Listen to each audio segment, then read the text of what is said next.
अस्सलाम वालेकुम नाज़रीन, मैं हूँ राशिद हमीद ACC PK से।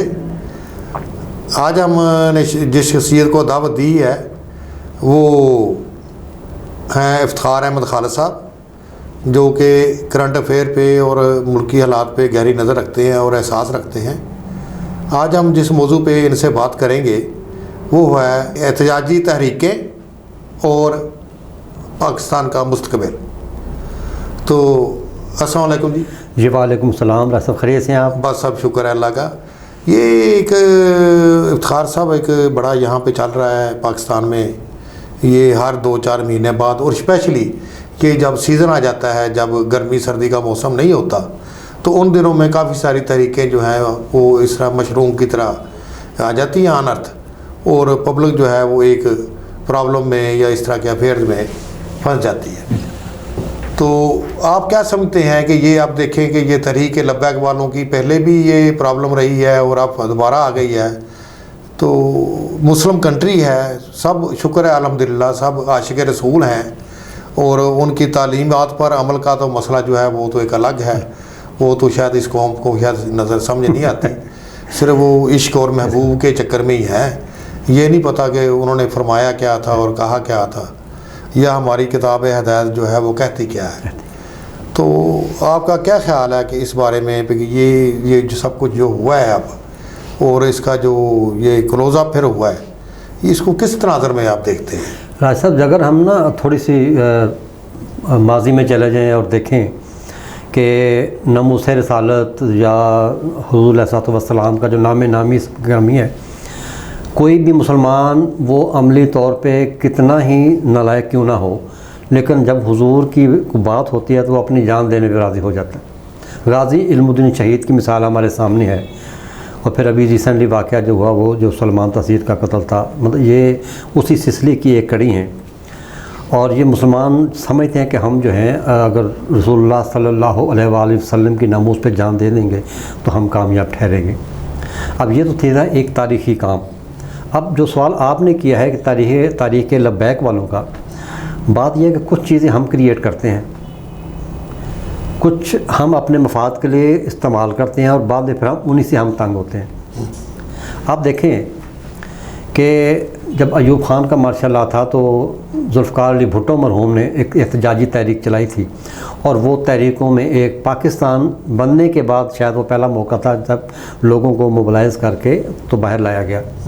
फिर 1977 में जो था तहरीक निज़ाम मुस्तफ़ा के नाम से, हालांकि वो प्योरली सियासी तारीख थी, लेकिन निज़ाम मुस्तफ़ा का नाम उसका जी 1977 में जब PN के ज़ेर साया हुई थी, मुफ्ती महमूद साहब अल्लाह उनको बड़ी रहमत हट कर रहे थे, तो वो भी तहरीक नफाज इस्लाम या तहरीक निज़ाम मुस्तफ़ा के नाम पे जो जारी रही, और वो बेहद कामयाब हुई। लेकिन एक बात भुट्टो साहब की दाद देनी पड़ेगी कि उन्होंने उनको दावत दी, उनके साथ मुज़ाकरात की मेज़ पे बैठे और अपने मामलात का सलूशन ढूंढा।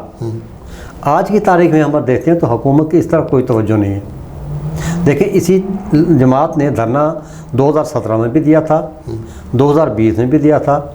फिर हुकूमत के वज़रा वो इतने गैर ज़िम्मेदार हैं कि एक एग्रीमेंट करके उस पर इम्प्लीमेंट उनको नहीं होने देते। या आप देखिए कि अप्रैल में आपने एक एग्रीमेंट किया और नवंबर आ गया है, वो रियासत मदीना के जो रूल्स हैं उनको फॉलो कर रहे हैं। मैं तो यकीन करें बड़ी तौबा करता हूँ कि रियासत मदीना का नाम लेने के लिए, क्योंकि कहाँ हम बेअमल लोग हैं और कहाँ रियासत मदीना।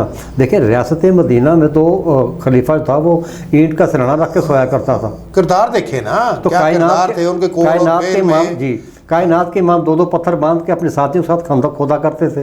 तो वो रियासत मदीना किसी को पता ना चले कि पेट भूखा है।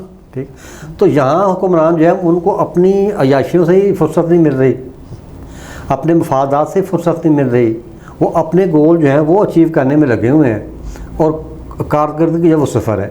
अब अगर इनसे मुज़ाकरात वक्त पे हो जाते तो शायद ये नौबत ही ना आती।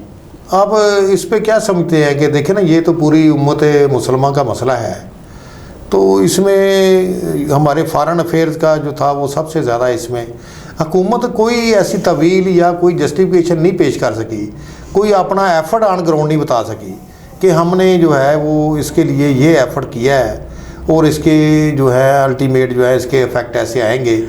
तो या इंटरनेशनल लेवल पे हमने जो किया है, जिस तरह उन्होंने होलोकास्ट या यहूदियों ने या क्रिश्चियन के, बाकी उन्होंने अपने रूल्स कोई ना कोई फ्रेम कराए हुए हैं, तो हमें भी फ्रेम करा लेनी चाहिए थी। ये सिर्फ पाकिस्तान का मसला तो है नहीं। देखिए, जहाँ तक मैं समझाऊँ, आप देखें कि 74 साल हो गए, कश्मीर का मसला हल नहीं हुआ।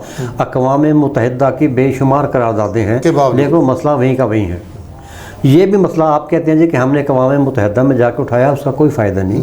देखें, कार्टून बने फ्रांस में, तो फ्रांस पे हुकूमती लेवल पे उनको शेल्टर दिया गया, तो यहाँ पे हुकूमती लेवल पे उनसे एहतजाज होना चाहिए था। यही तरीक़े लबैक का बुनियादी जो था वो मुतालबा था। देखिए, कॉमन सेंस की बात है, हुकूमत ने एहतजाज भी किया होगा, और ये सब ने मिल के, ये जब इस्लाम उम्मत मुसलमान जब इकट्ठी हुई इस इशू पे, तो हर कंट्री ने अपनी जगह के ऊपर इंडिविजुअल एहतजाज तो किया, वो तो सब एक ही पैज। मैं सिर्फ ये आपकी बात को काउंटर करते हुए मैं अर्ज़ करता कि अगर हम तमाम इस्लामी मुल्कों के एक अजलास बुलाते, यूएनओ को छोड़ दें, इस्लामी ब्लॉक हम एक अजलास बुलाते, जैसे हमारे 74 में इस्लामिक समिट कॉन्फ्रेंस हुई थी, और उसमें हम एक मुतफ़िक़ा करारदाद पेश करते, तो इसका वज़न या इसकी जो ये तो कोई ऐसी बात नहीं ज़्यादा होती। ये हमने किया नहीं।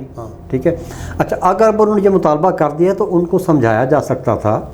अगर कुछ संजीदा लोग हुकूमत की तरफ से आते और वो उनके साथ बैठ के टेबल पे मुज़ाकरा करते, तो ये मसला हल हो जाता। कोई ऐसा मसला है नहीं कि गंभीर जो किस्म का था जो वो नहीं हल हो सकता। नहीं, जब माशरे में आप हुकूमत जो है वो उस तरह रिस्पांस अवाम की बात पे नहीं देगी, तो फिर लोग जो है फिर ये एहतजाज की तरफ आते हैं ना। एहतजाज तो देखें जी, वो महंगाई का भी हो रहा है एहतजाज, जो है वो दूसरे भी लोग जो हैं वो अपने कोई हेल्थ के लिए बेचारा कर रहा है, कोई जॉब्स के लिए कर रहा है, कोई बेघर है बेचारे, तो वो कर रहे हैं कि जनाब हमारा कुछ करे। कुछ लोगों को सोसाइटीज़ ने लूट लिया है, उनकी दाद रसी कोई नहीं। मतलब हुकूमत की रिट पिछले 3 सालों से मुझे तो नज़र नहीं आई, शायद आपको नज़र आती हो कि कहीं पे कोई हुकूमत नाम की कोई चीज़ है। देखिए, बात यह है कि हुकूमत जो है, देखिए, हुकूमत एक प्लान करे तालिब इल्मों के लिए, जो लो पेड लोग हैं उनके लिए, जो बेचारे बेरोज़गार हैं, जो बेघर हैं, उनके लिए। अच्छा, अब हुकूमत ने तो अपनी पूरी की पूरी फ़ौज जो है वो तनकीदों पे और तानो तशनी पे लगा दी हुई है।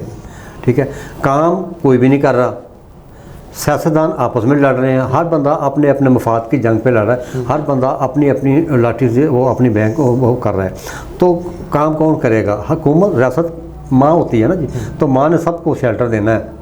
अब रियासत अगर ये कह दे कि हम इनसे बात नहीं करेंगे, तो फिर कौन करेगा? मुझे एक दफ़ा ना बात याद आ रही है, मोदी साहब ने ये कहा था, हमारे जो जिनको आप समझते हैं कि हमारा ये अज़ली दुश्मन है, तो उन्होंने ये कहा था कि मुझे ये नहीं समझ आती कि मैं पाकिस्तान बात किससे करूं। ये बड़ा अलमिया है, ठीक है ना, हकीकत में। लेकिन वो बात उसकी तो कहनी थी, लेकिन वो मुझे भूलती ही नहीं। जब यहाँ के मैं हालात व वाक़या देखता हूँ, तो वो वाकई वो सही कहते थे कि मैं बात किससे करूँ, क्योंकि यहाँ पे तो कोई बंदा जो है वो मतलब चीफ एग्जेक्टिव है ही नहीं। सारी शायद चीफ एग्जेक्टिव है, जो इदारे तकड़े हैं वो सारे चीफ एग्जेक्टिव, यही पोजीशन है। तो जब वो चीफ एग्जेक्टिव है, तो हमारे नीचे वाले जो छोटा अमला है वो भी चीफ एग्जेक्टिव, हमारे लिए अवाम के लिए सारे चीफ एग्जेक्टिव बन गए। सर, मुझे याद है जब ढाका फाल हुआ था तो मैं पूरी रात सोया नहीं था कि यार हमारा आधा मुल्क जो है वो अलग हो गया। और क्योंकि मैं 7वीं 8वीं में पढ़ता था और मैं सोचता छोटा दिन था कि यार पता नहीं क्यों हुआ, क्या हुआ। कम्युनिकेशन भी इतनी स्ट्रांग नहीं थी उस ज़माने में कि हर चीज़ फौरी पता चल जाती। आज के सिनेरियो में जब मैं देखता हूँ तो मैं समझता हूँ कि वो सही हुआ था, क्योंकि इसी तरह उस वक्त भी ये आपस में लड़ रहे होंगे।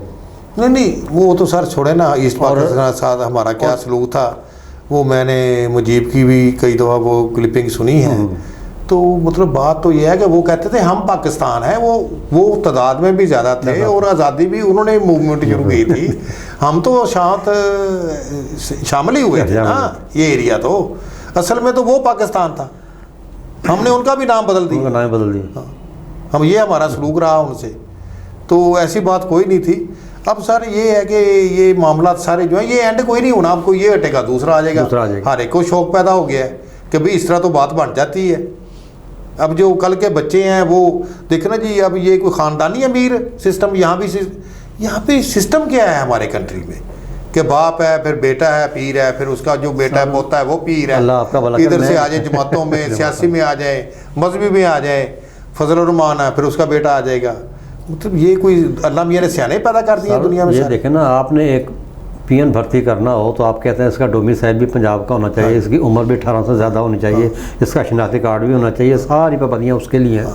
लेकिन जिसने प्राइम मिनिस्टर बनना है या जिसने मनसब संभालना है किसी भी दीनी जमात का, उसके लिए कोई क्वालिफिकेशन नहीं है। हाँ, मैं आपको डोमिसाइल की बात पे याद आ गया कि इन्होंने कहा कि ड्यूल नेशनलिटी का एक इशू चला था।